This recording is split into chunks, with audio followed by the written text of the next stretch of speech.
Syndicate തിരഞ്ഞെടുപ്പിനുള്ള നോമിനേഷനുകളുടെ സൂക്ഷ്മ പരിശോധനയിൽ governor നോമിനികളെ തള്ളി കാലിക്കറ്റ് സർവകലാശാല.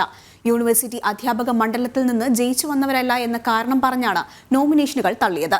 റിട്ടേണിംഗ് ഓഫീസർ കൂടിയായ രജിസ്ട്രാറുടെ ഈ നടപടി ഇടതുപക്ഷത്തിന്റെ കുതന്ത്രത്തിന്റെ ഭാഗമാണെന്ന് കോൺഗ്രസ് സംഘടനയായ KPCTA പറയുന്നു. ഇന്നലെ കാലിക്കറ്റ് സർവകലാശാലയിൽ നടന്ന സൂക്ഷ്മ പരിശോധനയിലാണ് സർവകലാശാലയിലെ ഗവർണർ നോമിനികളായ doctor P. Raveendran, doctor TM Vasudevan എന്നീ അധ്യാപകരുടെ നോമിനേഷൻ തള്ളിയത്. യൂണിവേഴ്സിറ്റി അധ്യാപക മണ്ഡലത്തിൽ ആ മണ്ഡലത്തിലെ സെനറ്റ് മെമ്പേഴ്സിന് മത്സരിക്കാൻ യാതൊരു തടസ്സവും യൂണിവേഴ്സിറ്റി ആക്ടിലും സ്റ്റാറ്റ്യൂട്ടിലും ഇല്ലെന്നിരിക്കെയാണ് റിട്ടേണിംഗ് ഓഫീസറുടെ ഈ നടപടി. ഇത് യൂണിവേഴ്സിറ്റി അധ്യാപക മണ്ഡലത്തിൽ എതിരില്ലാതെ ജയിക്കാനുള്ള ഇടതുപക്ഷത്തിൻ്റെയും റിട്ടേണിംഗ് ഓഫീസറുടെയും കുതന്ത്രത്തിൻ്റെ ഭാഗമാണെന്നാണ് KPCTA-യുടെ വാദം. ഈ രണ്ട് അധ്യാപകരും ഗവർണർ നോമിനികളായി സെനറ്റിൽ എത്തി എന്നുള്ളതാണ്. അതുപോലെ തന്നെ എലക്റ്റഡ് മെമ്പേഴ്സായി വന്നവരല്ലാത്തതുകൊണ്ട് സിൻഡിക്കേറ്റിൽ മത്സരിക്കാൻ സാധിക്കില്ല എന്നാണ് അവരുടെ വാദം.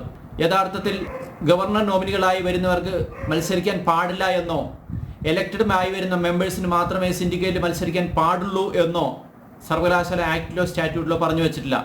ഇത്തരം സാഹചര്യത്തിൽ കോടതിയെ സമീപിക്കാൻ ഒരുങ്ങുകയാണ് സ്ഥാനാർത്ഥികൾ. ജനം, കോഴിക്കോട്.